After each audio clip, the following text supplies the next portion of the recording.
Podcast.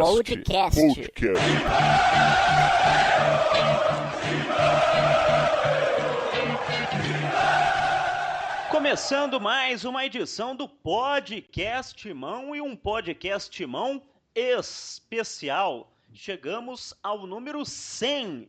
100 edições de Podcast Timão. Estamos gravando esse podcast no dia 1º de setembro, no dia do aniversário do Corinthians, aniversário de 106 anos de história, chegando ao podcast centenário. E com muito prazer eu divido a bancada com os meus amigos. Primeiro você, Rodrigo Vessone, tudo tranquilo, cara?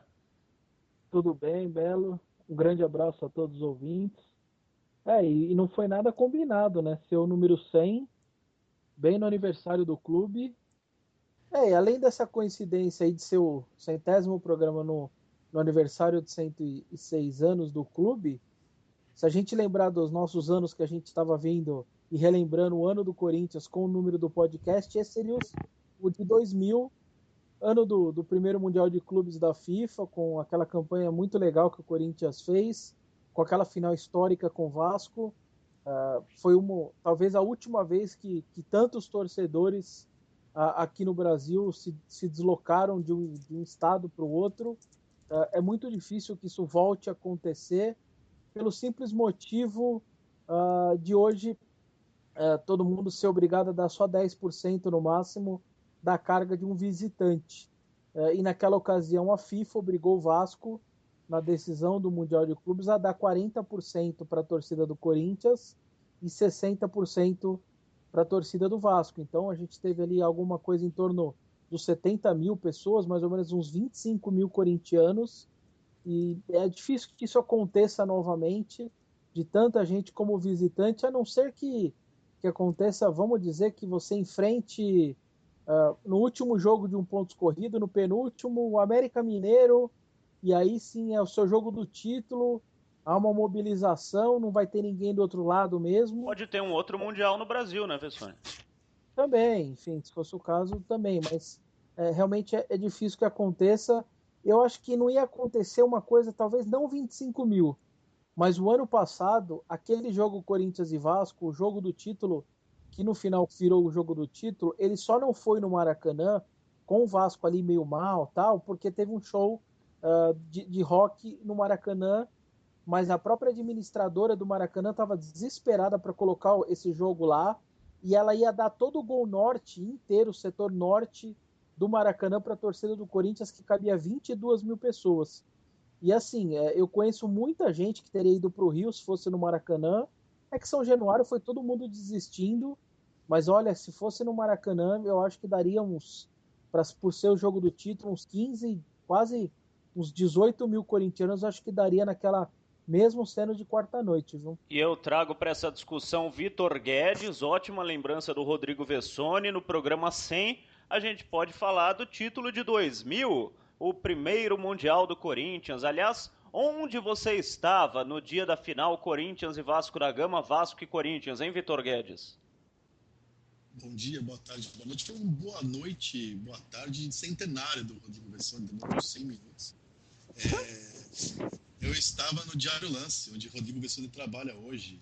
Enfim, eu trabalhava no jornal e não estava no Rio de Janeiro, né? Enfim, trabalhei até próximo do horário do jogo, e no horário do jogo eu já saí, fui assistir o jogo com amigos, claro, enfim. Foi um dia bem emocionante, o Corinthians campeão do mundo, do jeito que foi, aquela cena impressionante do Dida saindo andando como se nada tivesse acontecido. Depois desses pênaltis, foi o dia que surgiu para a eternidade o grito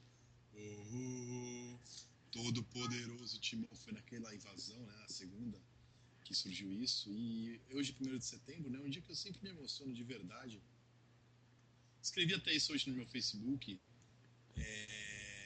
Eu não sei se eu seria o que eu seria se eu não fosse corintiano, se eu não fosse o Corinthians. A minha opção ideológica, política, o jeito de eu ver a vida, tem muito a ver com o fato de eu com 5 anos querer saber o que é democracia, porque eu queria entender o que era democracia corintiana. Óbvio que eu não entendi o que era democracia, mas eu comecei a me interessar por isso com aquela idade. Meu amor pela Zona Leste, eu sou de Zona Leste de adoção, não de nascimento. tem a ver com o Corinthians. Eu quis vir morar na Zona Leste também por causa disso. O fato de eu ser adolescente, nem isso. Nem jogava as coisas do azulejo, como escrevi. Já sabia que ia ter um filho chamado Basílio. E o fato dele existir e compartilhar comigo esse amor que eu tinha, que eu compartilhava com meu pai, assim, eu devo ao meu time, né? Enfim. Vitão, desculpa atrapalhar, eu sei que tava uma frase bonita, mas só pra não perder. Você falou em jogar criança no azulejo? Exato. Eu demorei pra sacar essa tirada, cara. Eu também. Eu fiquei pensando, que porra que ele falou agora? Eu não descobri que era canhoto. Até entender. Vai, segue o jogo. Enfim, eu devo tudo isso ao Corinthians, né? Enfim, eu sempre disse o time que eu torço. Eu não sei se eu seria pior, se eu seria melhor, mas eu seria outro se eu não fosse corintiano, se não fosse Esporte Clube Paulista. Ganha e perde, lógico que eu quero ganhar, ser campeão, mas isso importa muito pouco, né? Quando caiu, eu fiquei triste. Quando fui campeão mundial a segunda vez, eu estava no Japão. Aliás, vocês também estavam. Estávamos nós três. Estávamos nós três no trabalho. Enfim, jamais vou esquecer disso, né? Não fosse o Corinthians, talvez eu não fosse. Talvez não fosse o Corinthians, eu não ia querer ser jornalista. Não teria conhecido o Japão, não teria vivenciado tudo isso, né? Enfim, eu devo muito ao Corinthians. Tem 106 anos. Um amor que eu herdei do meu pai, que eu consegui passar para o meu filho. Eu sou muito grato por ser Corinthians. E Rodrigo Vessone, onde você estava naquele dia, Vessone? Em São Paulo mesmo, assistindo de casa, me arrependo muito de não ter ido. E o nosso Vitor Guedes, é claro, é um senhor de idade, é muito mais velho do que todos nós. Eu ainda não trabalhava naquela época. Eu lembro que eu estava na praia, não lembro que praia que eu estava, mas estava acompanhando pela televisão, pela TV Bandeirantes. Foi o Luciano do Vale, né, que narrou a final na TV Bandeirantes. E fiquei na dúvida se o Corinthians tinha ganho ou não tinha ganho pela reação do Dida. Saiu o Dida ali andando depois de defender o pênalti e ele andou numa tranquilidade que eu pensei, não, teve alguma coisa, algum problema, não ganhou. Então não deu pra sacar direito. Não sei se vocês tiveram essa mesma impressão que eu. É isso, né? Foi uma cena impressionante, né? Eu acho, depois ele até declarou isso, Dida, se não me engano, que ele errou a conta. Ele achou que não tivesse acabado, né? Não foi tanta frieza, quando ele já era um cara frio, né? E foi o erro do Edmundo que decidiu a cobrança, né? E eu lembro que o Edu bateu um pênalti aquela vez e fez, né? Sim, Edu Gaspar. O Corinthians vinha de duas eliminações traumáticas, eliminação em 99 para o Palmeiras na Libertadores, né? E teve esse 2000, foi em janeiro, depois perderia de novo para o Palmeiras, porque o Corinthians vinha numa fase ruim de bater pênalti, enfim, durante o jogo foi um 0x0 complicado, um jogo feio. A melhor chance do Corinthians, se não me engano, foi um escanteio que o Marcelo quase fez olímpico, que o Elton tirou, mas foi um jogo difícil, né? O Vasco tinha um timaço, né? Quem vê o Vasco hoje moribundo na Série B, 3 rebaixamentos em 7 anos, não... Eram dois grandes times, né? Eram dois timaços. A gente falou no 99, né? Quem era o técnico do Vasco, hein? Antônio Lopes. O banco do Vasco tinha Viola. O banco do Vasco era sacanagem. O banco, hein? Que timaço que era. E o técnico do Corinthians, Oswaldo Oliveira, ou Oswaldo de Oliveira, eu nunca sei se tem o D, não tem o D, mas enfim, tem o D? Oswaldo de Oliveira, popular OO, e o que ficou marcado foi aquele coração, aquele coração que ele fez para a torcida do Corinthians, foi muito legal. Inclusive eu tenho uma foto no Pacaembu, quando o Oswaldo, se eu não me engano, era técnico do Botafogo, e foi jogar contra o Corinthians do Tite, e eu tirei uma foto com os dois técnicos campeões mundiais pelo Corinthians, muito legal. O Oswaldo, sempre que joga contra o Corinthians, passa lá no vestiário, porque ele deixou muitos amigos da rouparia, enfim, o pessoal que trabalha nos bastidores. E, trazendo para os dias de hoje, o Oswaldo de Oliveira é o técnico preferido do Roberto de Andrade, presidente do Corinthians. Se dependesse só do presidente do Corinthians, o treinador da equipe seria Oswaldo de Oliveira. E se hoje Cristóvão caísse, para mim, ele traria o Oswaldo de Oliveira. Seria o técnico do Corinthians no lugar do Cristóvão, caso acontecesse algum desastre com o Corinthians. Eu acho o Oswaldo de Oliveira muito injustiçado na história do Corinthians. Ele foi muito importante para a história do Corinthians, foi um grande treinador. Ele mudou bastante coisa em relação ao trabalho anterior do Vanderlei. Parece que ele só deu continuidade, como ficou para muita gente na história. Assim. Não é, para mim, não é o Tite, né? Nem o Oswaldo Brandão, que para mim são os dois maiores da história do Corinthians, mas ele foi muito importante para a história do Corinthians, teve uma grande passagem pelo Corinthians. Eu acho que o Oswaldo de Oliveira está entre os grandes da história do Corinthians. O que você ia falar? Não, duas coisas. A primeira é que ele tentou, o Oswaldo tentou de tudo para vir para o Corinthians. Eu tenho essa informação de que encheu o saco de todo mundo para poder vir, desde SMS, WhatsApp, telefone e tudo mais, mas no final não chegaram a um consenso ali. E a outra é de que ele é o próximo adversário do Corinthians, né? Ele estará na Arena novamente.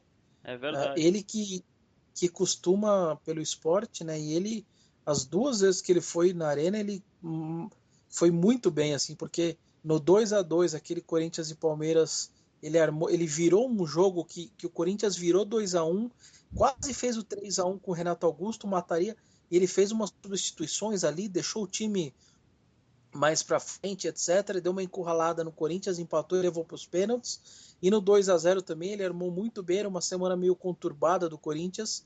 Aliás, é a última derrota do Corinthians como no brasileiro, é aquela lá, para ele ainda. E última derrota também como mandante no brasileiro, enfim. E era para ele também, ele armou muito bem. Tudo bem, era uma semana meio turbulenta ali, o Sheik estava saindo, o Guerreiro pediu para sair, tava uma confusão lascada, a preparação foi logo depois da derrota pro Fluminense no Rio, né? a preparação do empate, né? Aquele empate do de 0-0. empate, isso, exato. Perdeu um gol no o Guerreiro finalzinho. perdeu um gol feito. Ele inclusive ia igualar o Dentinho como artilheiro do século e perdeu aquele gol e aí não voltou a jogar mais pelo Corinthians e desperdiçou a oportunidade. Mas ele armou muito bem, Oswaldo, esses dois jogos. É alguém que ele, se não me engano, era o treinador do Flamengo contra o Corinthians no 1-0 gol do Love. Tentou ali também, até o Flamengo marcou bem, o Corinthians voando e teve muita dificuldade ali. Então, assim, é um treinador que você vê que eu acho que ele arma boas equipes e apesar do esporte não ser nada disso, eu acho que o Corinthians vai ter trabalho na quinta-feira, 7h30, na Arena. Um horário muito ruim, né, para 7h30 na Arena. Certamente vai ser aquele jogo que 7h30, qualquer estádio é ruim, é o horário que eu acho muito cedo. A galera vai chegar durante o jogo. Eu acho melhor que 10 horas, né? Mas não existe mais jogo às 10, né, Vitão? Agora é 9h45, 10 Sim, não existe mais. 7h30, Vitão, para quem trabalha, imagina você trabalhar, depender de transporte público, sair do trabalho e pro outro lado da cidade, se você mora longe, é complicado. É ruim. Eu acho ideal o meio termo, que é 8h30, para mim o melhor horário do mundo é 8h30. E um detalhe que o metrô, como todo mundo, a imensa maioria vai de metrô também, é o metrô no horário de pico praticamente, que você vai pegar, com a galera indo voltando para a Zona Leste, que também a maioria das pessoas pegam naquele sentido. Então nunca é fácil chegar nesse jogo das 7h30. É isso que eu ia falar, Vessone. Eu não tenho pena dos torcedores que forem pro jogo. Eu tenho pena de quem não tiver nada a ver com isso e estiver voltando do trabalho para casa, né? Porque quem for pro jogo vai por opção, né? Eu sou usuário diário, usuário é o termo perfeito para isso. Usuário diário da linha vermelha do metrô, que piora quase dia a dia, assim, né? Enfim, é super lotado mesmo, enfim, para sentido Itaquera nesse horário, como de manhã é sentido Barra Funda. Enfim, é um problema da cidade, não do Corinthians, do Corinthians. Claro. Deixa eu colocar o Teleco nessa discussão e perguntar já para o Teleco, com o meu boa noite, boa tarde, bom dia, onde ele estava no dia... A gente está comemorando nesse 100º podcast Timão o título mundial do Corinthians de 2000, primeiro mundial. Onde é que você estava no dia da partida entre Vasco e Corinthians no estádio do Maracanã, Teleco? O Corinthians estava no estádio do Maracanã E eu estava em São Paulo assistindo pela televisão o primeiro título mundial do Corinthians, meu caro Marco Belo. Bom dia, boa tarde, boa noite a todos os ouvintes. Olha só, então nenhum de nós quatro estávamos no estádio do Maracanã nesse título, hein? Nós quatro, integrantes do podcast Mão, temos esta dívida com a fiel torcida corintiana. E sobre Oswaldo de Oliveira, Teleco, o que você acha desse treinador na época e hoje? Na época, Oswaldo de Oliveira pegou um grande trabalho feito pelo Luxemburgo, conseguiu melhorar, né? De 98, o Luxemburgo mais um dos raptados pela seleção. Em 99 eu achei que fez um grande trabalho, se cogitava como um dos melhores do país, né? Oswaldo de Oliveira, mas infelizmente depois acho que ele perdeu o foco, né? Mesmo na última passagem pelo Flamengo, eu estava conversando com um amigo, muitas vezes ele não aparecia lá para dar os treinos. No Rival ele fez um trabalho só mais ou menos. Eu acho que a tendência é de queda, né? Mesmo pela própria idade, né, do Oswaldo.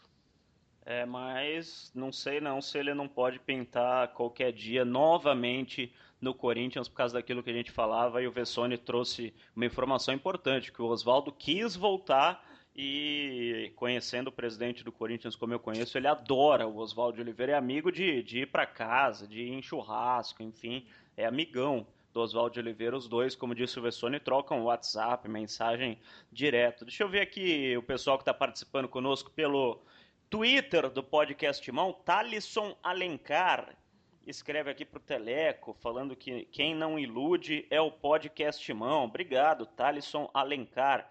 Lone Player 14, a saída do Elias pode melhorar o comportamento do time? O que vocês acham, vocês três aí? É o seguinte, eu acho que sim, Belo. Primeiro, hoje eu até coloquei no. Já subimos no Lancinete. Houve uma reunião lá no Rio de Janeiro entre comissão técnica, jogadores e a diretoria. Os jogadores, os líderes falaram, o Cristóvão falou e o Edu Ferreira também falou. Basicamente, o intuito da reunião era mostrar um para o outro ali de que a janela tinha fechado e que dali para frente ou todo mundo estava no mesmo barco, para o bem ou para o mal, para cair na tabela, para subir na tabela, para brigar por título, mas que ali não dava mais para ninguém mais vai chegar e ninguém mais vai sair. Então dali era o grupo que poderia levar o Corinthians até o final do ano. E eu acho que essa reunião é meio emblemática, assim, porque ela me remeteu à postura do time contra a Ponte, foi uma postura muito estranha. Aquela postura ali, o Corinthians não costuma jogar daquela maneira.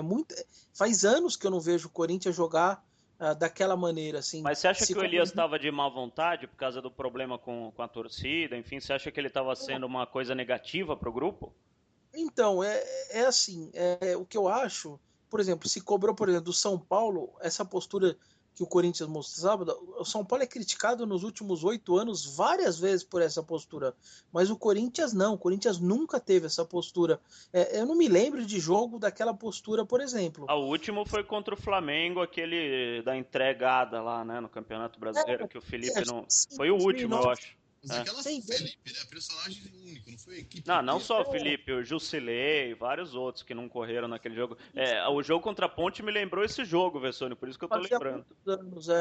Fazia muitos anos. Então, assim, o que eu acho do Elias, por exemplo, o que atrapalhou o sábado? Mas o Elias? Não, não era só ele. Então, a gente só sabe do Elias e do Rodriguinho. Por exemplo, o Rodriguinho estava oferta do Fenerbah, esperando para poder ir embora, ou não, precisando esperar se o Elias ia ser liberado. Então, ali você já tinha 2 dos 10 de linha já contaminados. O presidente falou do Camacho hoje também, né? Então. Tinha uma oferta pelo Camacho, também não aceitou. Então, é isso que eu tô. Então, assim, você imagina ali que podia ter também sondagem por um, por outro, a janela fechando, e tava aquele clima meio de que, eu acho que eu posso sair, vou levando aqui. O Bruno Henrique mesmo, ele caiu muito nos últimos jogos. Caiu assim, ele tava num nível muito alto, absurdamente alto, fazendo gol, caramba. E ele deu uma caída, e ali estava claramente que era alguma coisa, essa coisa de poder não sair, já estava perto de sair, acho que já estavam tirando documentos e etc. E aquilo, acho que o jogador vai diminuindo um pouco. Então, essa reunião que teve no Rio, Eles dizem que foi uma reunião muito forte, assim, que todo mundo falou. Depois houve quem um cobrasse o outro ali. Então, eu acho que o Corinthians mostrou uma postura legal contra o Fluminense e eu acho que representa um pouco isso. Eu não acho que o Elias fez corpo mole, mas ele estava com o corpo ali, mas a alma dele não estava ali. Então, acho que foi um jogo meio estranho nessa parte. E acho que a partir de agora, sabendo que ninguém mais sai, que não tem mais o que fazer, que agora todo mundo vai estar lá até o final do ano, acho que a tendência é de uma melhora e que não aconteça de novo. Pode perder, pode jogar mal, mas não com aquela postura contra a Ponte. E olha só, o Rodrigo Timão 9 escreve aqui: escutando o podcast Timão, eu lembro quando o Marco Belo disse que conhecendo o Elias achava que dificilmente ficaria no Timão. Você é fera. Um elogio pra mim depois de 100 programas, Vitor Guedes. Tava na hora, né? Agora no programa 200 a gente lê outro elogio pra você. Né? Em relação ao que o Bessani falou contra o Fluminense, e comparando com a Ponte Preta, eu gostei do segundo tempo do Corinthians contra o Fluminense. Eu achei até que merecia a virada. A atuação do Cássio que foi bizarra. Né? O Cássio deu um gol pro Fluminense e tem toda outros. Né? O gol do Fluminense foi absolutamente legal. Eu tô até agora esperando a falta aí que o Cássio, do jeito que ele reclamou, eu fiquei até procurando uma imagem, né? Assim, não vi nada. Ele soltou uma bola na cabeça do jogador do Fluminense no tempo. Ele estava absolutamente inseguro, muito mal na partida, o Cássio.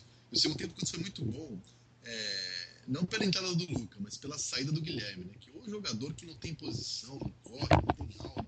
Foi falado em alma, a alma do Guilherme deve estar, não sei onde está, mas no Corinthians nunca esteve.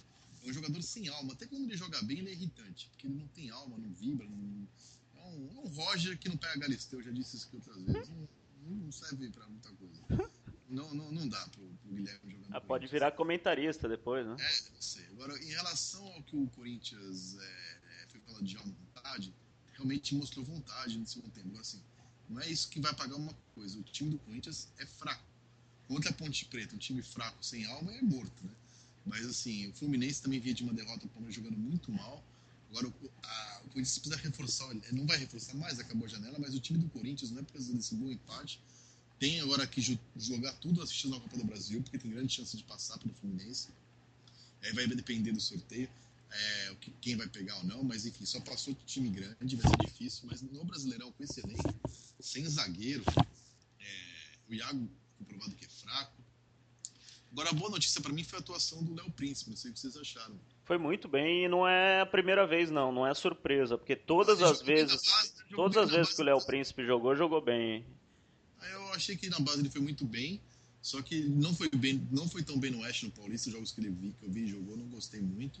E outra chance no coisa, eu achei ele meio nervoso. Essa vez eu gostei bastante. Foi contra quem mesmo o outro jogo do Léo Príncipe, que ele entrou no lugar do Fagner? Aliás, a estreia dele, que ele começou como titular, eu acho que, se eu não lembro o adversário, mas ele fez 9 desarmes naquele jogo, que é uma coisa absurda para um lateral, 9 desarmes em uma só partida. E sobre essa partida... Não fez nenhum contra a Ponte Preta. Sobre essa partida contra o Fluminense, eu achei interessante nessa quinta-feira o Cristóvão Borges participou do programa do Vitão, Seleção Sport TV, direto do Rio de Janeiro. Aliás, o Vitão não fala no ar, mas fora do ar ele fala que ele, quando vai pro programa, o programa é outro, né? Que ele muda completamente a cara do programa e sem ele, o programa é uma bosta. Falou caralho. Não, brincadeira, ele nunca falou isso. E o Cristóvão... Eu assisti boa parte do programa com o Cristóvão, foi bom o programa. Eu participei na quarta-feira que ele não estava. Né? Marcelo Rubens Paiva estava lá representando a nação corintiana. E o Cristóvão falou uma coisa interessante, Teleco, quando perguntado a respeito da saída dos jogadores, ele não quis deixar claro, mas ele deixou claro com outras palavras que a saída dos atletas acaba aliviando muito a barra dele, né? O pessoal insistiu nesse negócio de e agora com as saídas. Ele quis fugir um pouco do assunto, mas ele acabou falando, é bom para mim, porque não me cobram tanto. Tipo, vão cobrar a diretoria que tá vendendo um monte de jogador e não mais tanto dele. É verdade, mas é interessante o Cristóvão admitir isso, né? Isso que é engraçado. Mas, né? Tem uma coisa aí que eu achei, né? Você vê que o Corinthians já me iludiu, né, com esse segundo tempo, que foi um segundo tempo muito legal. Você vê que o Corinthians está melhor armado, o que eu sempre estava falando é que, assim, independente se a gente tem jogador bom ou ruim, o time está bem armado e postado em campo, independe da qualidade dos jogadores, né? Tudo bem, o cara não vai dar um passe de Rivelino, bater uma falta que nem o Marcelinho Carioca, mas pelo menos se colocar bem dentro de campo, eu acho que para isso você não precisa ter técnica apurada, né? É só prestar atenção e seguir os conselhos do treinador. Se ele não tá conseguindo fazer isso, tá faltando alguma coisa. Tanto que hoje a gente já tá falando, puxa, o Luca podia ter feito aqueles 2 gols, né? Foi um problema técnico. E antes estava uma salada tão grande que você nem podia dizer se era porque o cara era ruim ou se o cara era bom. O Corinthians só jogava na bafa. Então já tô vendo aí um progresso, né? Espero que eles vão para frente. Voltando só um pouco ao tema do Elias, né? Por motivos variados aí de o Elias ter que assumir uma questão de protagonismo que talvez não seja muito do Elias, né? De líder do elenco. Ele não tava à vontade. E esse ano, tanto por contusões como por essa questão de ter que ser o líder do time, e ele não jogou nada pra mim, assim. Dá pra contar aí 3, 4 boas atuações do Elias no ano, né? E a gente já tá em agosto. Desculpa, a gente já tá em setembro. Então, não sei. Não, neste momento, não achei grande perda, né? O que é uma pena. Fala, Vessone, você tinha pedido a palavra aí? Eu acho que assim, o que o Teleco falou um pouco, a seleção brasileira nesta quinta-feira acho que mostrou um pouco isso, assim. Ah, a seleção é ruim, é ruim. A seleção tem bons jogadores. Ela tem um fora de série, que é o Neymar, e o restante são bons jogadores. E um time minimamente organizado, como foi a seleção hoje, que é o que o Teleco está pedindo, um time minimamente organizado fez o que fez hoje no Equador, com altitude, com tudo, porque tem qualidade, porque são bons jogadores. Então, acho que no caso do Corinthians também acho que é isso. Se tiver dedicação dos jogadores e uma organização, o time do Corinthians, ele não é maravilhoso, mas ele também não é um time completamente ruim. Então, é possível, com a força do torcedor dentro de casa, com uma boa postura fora de casa, como mostrou contra o Fluminense, que eu também gostei, principalmente no segundo tempo, eu acho que é possível fazer boas campanhas, tanto na Copa do Brasil quanto no Brasileiro. Se vai ganhar ou não, aí é outra coisa. Assim, não é fácil realmente. Acho que nem a vaga na Libertadores é tão fácil. São 7 clubes para 4 vagas. Isso se o Flamengo não ganhar a Sul-Americana, que aí ferrou, né? Aí vai ser, aí ficam 3 vagas se ele não tiver ali nessas 3 primeiras posições. Mas acho que se tiver um time minimamente organizado, dá para fazer um bom papel mesmo. Eu só não quero ser eu não quero ser o pessimista dos quatro aqui, mas eu não quero também entrar num entusiasmo com o segundo Não, tempo contra o Fluminense, que é uma baba de um time que, como algum de vocês lembrou aqui, tinha perdido fácil pro Palmeiras por 2-0 um jogo antes, né? Fui eu que não, falei, não. concordo com você, Marco Belo. O Corinthians, na minha opinião, não tem a menor chance de campeão brasileiro, a menor chance. Teria um prazer enorme em dizer que eu errei e dar a cara a tapa, não vou ficar nem um pouco bravo se isso acontecer, mas a chance de Corinthians é nenhuma no Campeonato Brasileiro. Eu acho muito pequeno de acabar em quarto lugar, porque todos os outros 6, o Vessone falou em 7, para mim tem 6 candidatos, eu não vejo o sétimo. São melhores que o Corinthians, tem jogadores que fazem decisão, o Corinthians não tem. Agora, na Copa do Brasil mata-mata, tem grande chance de passar pelo Fluminense com o resultado que consigo lá, um 0-0 classifica. Aí é quartas de final, enfim, vamos ver o que vai ser o sorteio. Não dá para descartar a Copa do Brasil. Agora, o brasileiro eu acho pouquíssimo provável. Título eu descarto e eu acho difícil ficar entre os 4. Lembrando que o Cristóvão Borges, que não é dos grandes treinadores da história do futebol mundial, para ficar nisso, né, para não falar outra coisa, ele montou um Vasco da Gama que quase eliminou o Corinthians da Libertadores em 2012, num jogo de mata-mata, né? Se não é aquela defesa do Cássio no chute do Diego Souza, e se não é o gol do Paulinho nos últimos minutos, o Corinthians poderia ser eliminado por aquele Vasco da Gama e o grande time que ganhou a Libertadores de 2012 e depois foi campeão mundial simplesmente não existiria por causa do Cristóvão Borges. Não estou querendo falar que isso vai acontecer de novo, estou querendo falar que pode acontecer. De repente o Cristóvão pode armar um time, como disse o Vitão, que num mata-mata pode surpreender e pode ser campeão, por que não? E outra, vamos Acho que dizer, só uma coisa, a próxima fase é sorteio. Vamos dizer que o Corinthians, eu acho que foi um bom resultado. Fazer gol na ida é fundamental. O Corinthians não fez gol na ida nos últimos 5 eliminações que aconteceram. Sempre quando não fez gol na ida foi eliminado. Boca Juniors em 2013, Grêmio em 2013 na Copa do Brasil, Guarani do Paraguai em 15, Nacional em 16 e também o Santos na Copa do Brasil de 15. Foram 5 vezes que não fez o gol na ida e foi eliminado nas 5. Isso não é coincidência.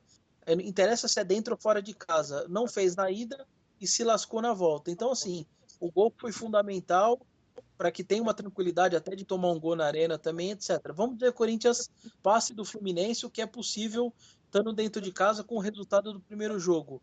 Cai no sorteio ali o Juventude, por exemplo, se passar pelo São Paulo, que é um time da Série C, que se você jogar ali organizadinho, etc., você tem todas as condições de passar, você está numa semifinal a 4 jogos de um título. Então, não dá para descartar esse tipo de coisa realmente, como você disse.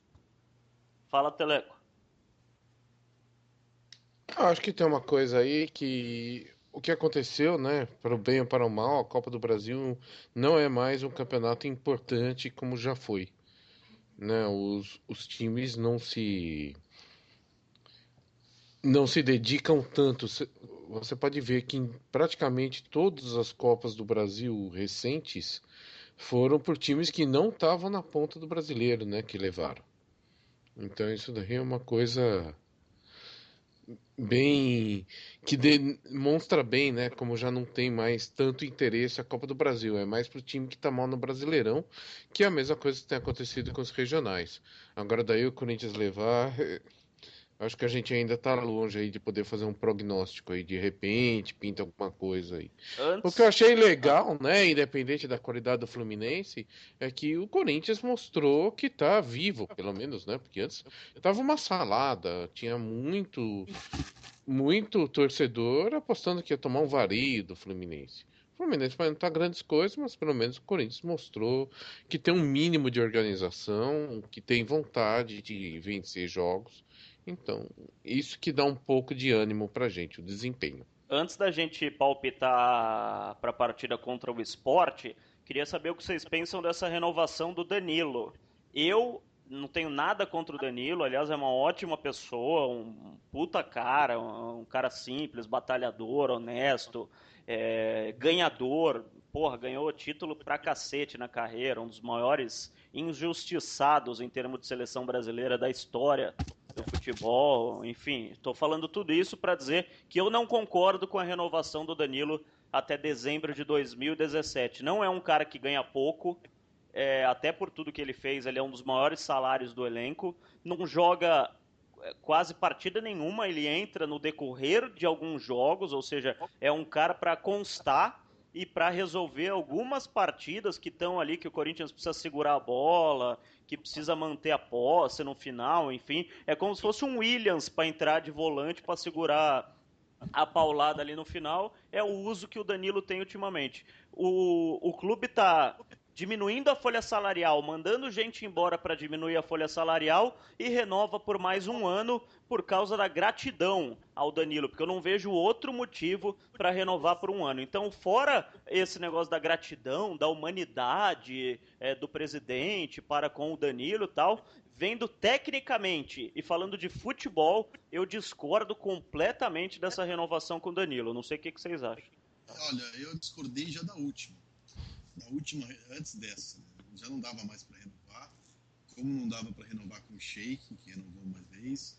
Enfim, futebol, eu acho que o Danilo é um caso diferente. O Danilo não é vagabundo, não é preguiçoso igual o Sheik. A questão do Danilo é que não dá mais fisicamente falando. E futebol não é lugar de gratidão. Eu acho que o Danilo tem que ser grato, tem que fazer uma estátua para ele agradecer tudo que ele fez pelo Corinthians, homenageá-lo, fazer o que for, mas um ano de salário a mais não tem o menor sentido, não tem o menor cabimento. E aí, Vessone, Teleco? Eu sou a favor da renovação.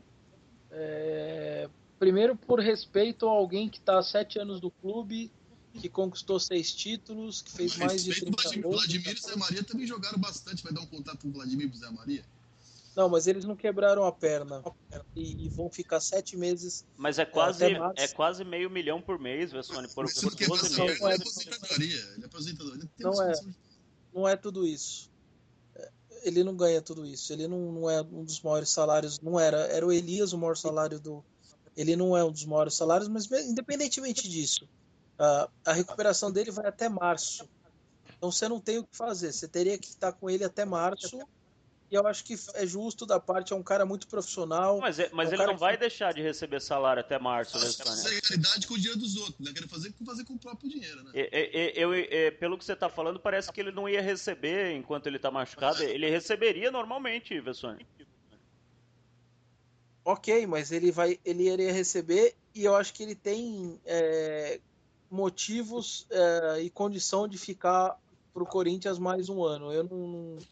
O Danilo entrou no último jogo que ele entrou, última chance que ele teve oportunidade contra o Figueirense, ele fez um gol. Ele continua sendo útil para entrar no segundo tempo, muito melhor do que vai fazer falta nesse final de ano. Ele poderia ajudar muito nessa reta final aí, pela experiência dele, etc. E eu concordo com a renovação dele. Se ele não tivesse quebrado a perna e tivesse que renovar, também eu concordaria. Não é porque ele quebrou a perna ou não. Eu acho que o Danilo, no atual futebol do Corinthians e no futebol brasileiro, eu não vejo nenhum problema. Ele não pode ser mais titular, isso não tem uma discussão. Mas alguém para ajudar para entrar no segundo tempo, eu não vejo problema nenhum. E aí, Tele? Eu acho que se o custo-benefício estiver bem acertado, eu acho uma boa. Mas sem saber o salário do Danilo, quanto ganham outros, fica difícil avaliar isso aí. Para o grupo ele é muito importante. Quando ele entra, às vezes ele resolve, às vezes não. Mas sem saber, né, se ele ganha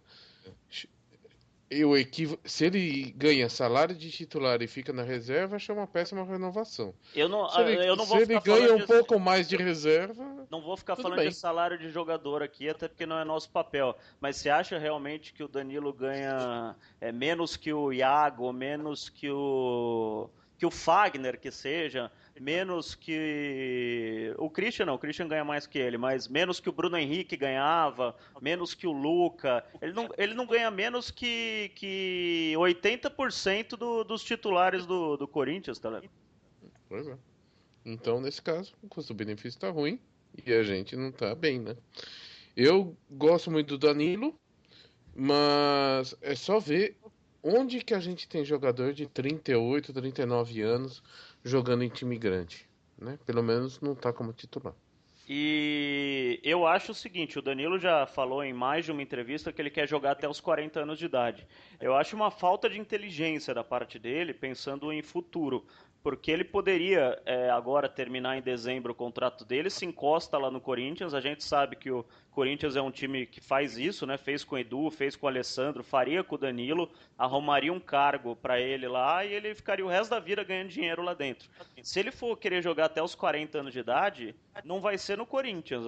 Já arrumou até 38, já conseguiu. Agora, se o Corinthians renovar por 2018 e 2019 com ele, pelo amor de Deus, já é demais. Então ele vai acabar voltando a jogar num Goiás da vida, num time desses, e vai perder esse laço que ele tem com o Corinthians, se ele quiser jogar até os 40. A não ser que ele tenha já conversado com a diretoria para jogar até os 40 no Parque São Jorge, mas daí seria um caso a ser estudado, hein, Vitão? Só se ele for jogar no time do Basílio, dos Masters, lá, joga o Nilson, joga o Dinei. Não dá. Não tô diminuindo em nada a história do Danilo do Corinthians. Não, claro que não. A gente tá falando daqui pra frente. Agora, fazer caridade com o dinheiro do clube é fácil, né? Depois tem dinheiro também do jogador porque ele fala que não pode pagar e vai pagar por caridade o jogador que não tem mais a menor condição de jogar o jogo inteiro. O São Paulo ele foi titular, não pegou na bola. Esse gol que o Vessone lembrou contra o Figueirense, ele fez um gol de cabeça no escanteio, ele estava sendo o pior homem em campo, né? Ele era pior, não tem mais condições de jogar num alto nível, o nível que ele tem, por mais de 15 minutos. O jogador que pode jogar bem 15 minutos, eventualmente, tá para ganhar o salário que ele ganha. Isso é bastante claro, até porque o Corinthians não tá nadando em dinheiro para se dar o luxo de ter um jogador com esse nível salarial para jogar 15 minutos num jogo, 15 minutos segurar uma bola. O Corinthians não tem jogador para escalar entre 11, não tem um atacante minimamente decente. Tem condições da renovação. Você acha que ele renovou para ganhar menos? Enfim, não sei. Então, você não sabe, então se tiver informação eu posso concordar. Pela lógica eu sou contra, entendeu? Eu acho que não tem o menor sentido, como não tinha quando renovou com o Emerson, né? E outros casos parecidos. O Corinthians perdeu vários jogadores por não conseguir competir salarialmente, vai dar um salário pro jogador que com esse dinheiro dá para fazer outras coisas. Passei o salário do Danilo pro Teleco aqui, agora pode emitir sua opinião, Teleco. Passei por WhatsApp. Eu acho que foi mau negócio.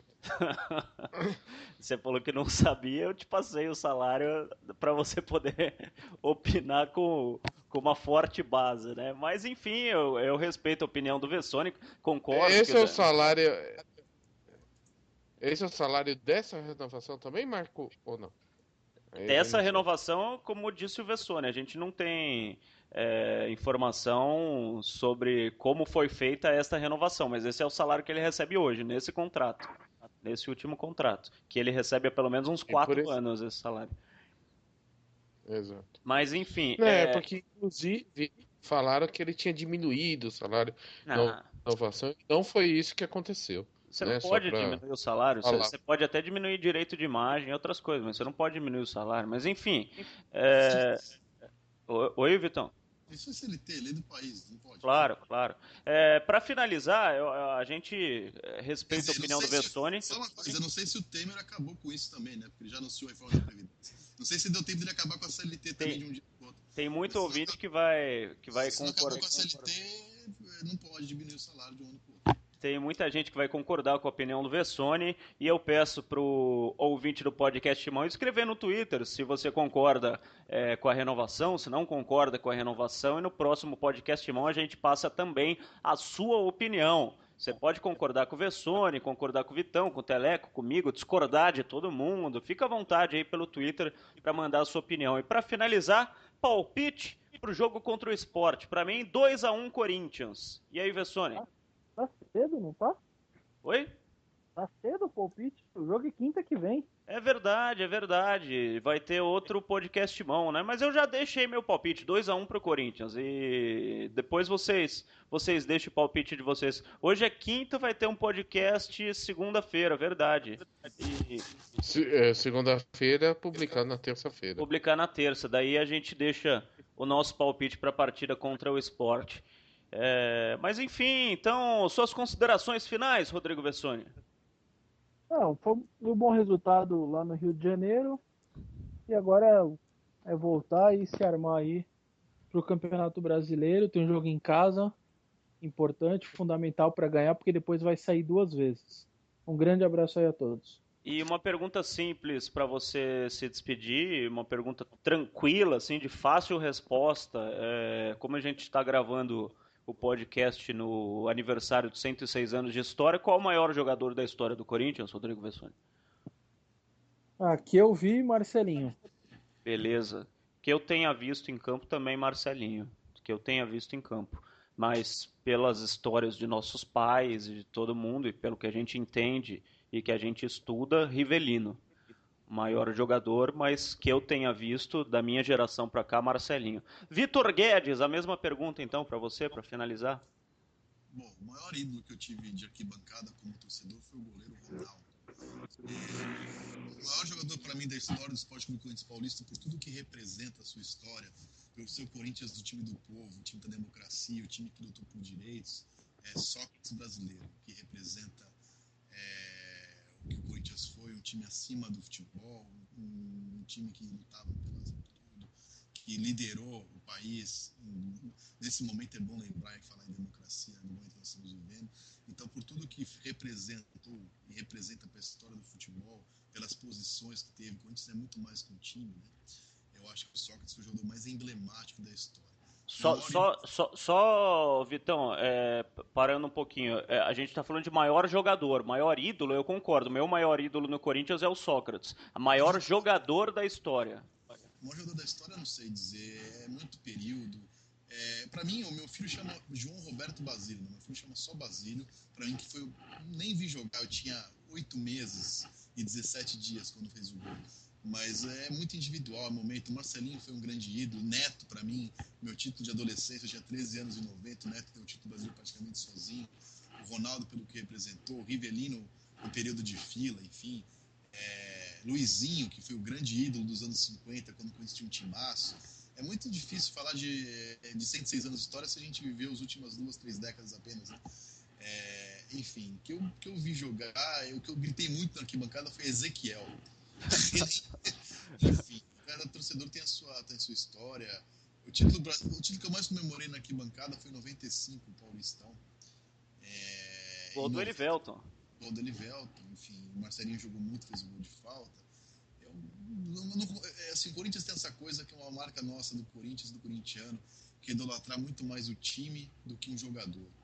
Tanto que aconteceu com o compatriota do Ramírez, depois que saiu, ninguém mais fala nele, foi um ator de um gol importante, enfim. Então o Corinthians tem isso, né? O time é mais importante que os jogadores, aí cada torcedor vai puxar para sua época de adolescente, um craque daquela época, tá?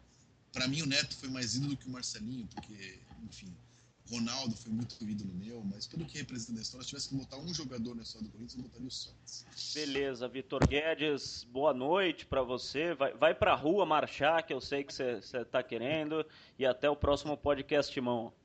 Nunca, em pé, famélicos da terra.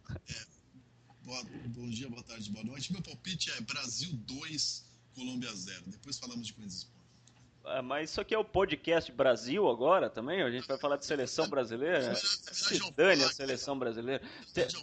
O Tite. Que se dane. Ô, Teleco, qual o maior jogador da história pra você, Teleco?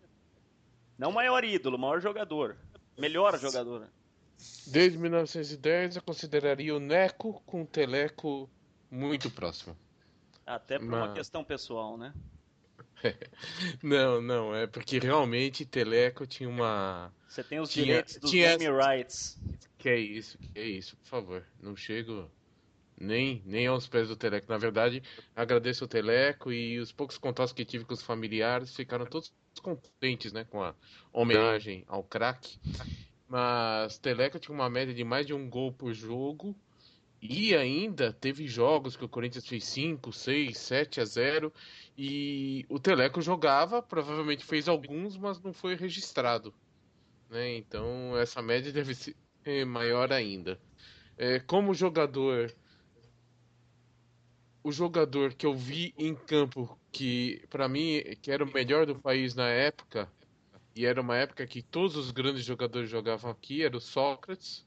Talvez o melhor jogador que eu já vi com a camisa do Corinthians foi o Ronaldo, obviamente, ele já veio aqui naquele finzão de carreira, né? Também a gente teve o Garrincha, que não jogou nada, o Ronaldo ainda teve um pouquinho. Quer dizer, a gente tem muitos critérios aí. Quem eu mais gostava era o Sócrates, né? Que eu tinha 12 anos na época que o Sócrates jogava e jogou muito, né? Eu ia lá, assistia muito contente. Fala, Vitão. Antes de finalizar, eu queria só fazer um último comentário, se você me permite, Marco Belo. Permito. Só hoje eu permito. Nessa última quinta-feira, Felipe Massa anunciou o final da sua carreira, sua aposentadoria.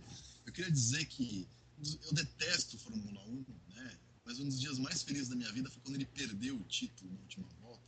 Eu lembro que ele foi na televisão sem ser perguntado. 2008.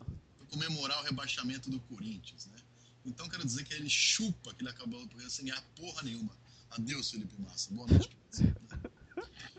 Eu só tenho uma coisa a dizer sobre isso. Ele já não tinha parado? Pra mim, ele tinha parado faz uns 5 anos já. Me surpreendeu a notícia de que ele iria parar. Vai fazer a menor falta. Também concordo plenamente. Teleco, termina o programa antes que a gente fale mais merda de brasileiros ou da seleção ou o que quer que seja. Como dizem por aí, corintiano gosta de Corinthians, né, Teleco? Corintiano gosta de Corinthians e eu ainda mais.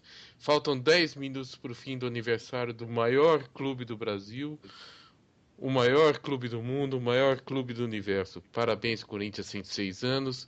E digo mais uma vez, continuarei falando enquanto estiver nesta terra. Vai, Corinthians. Podcast.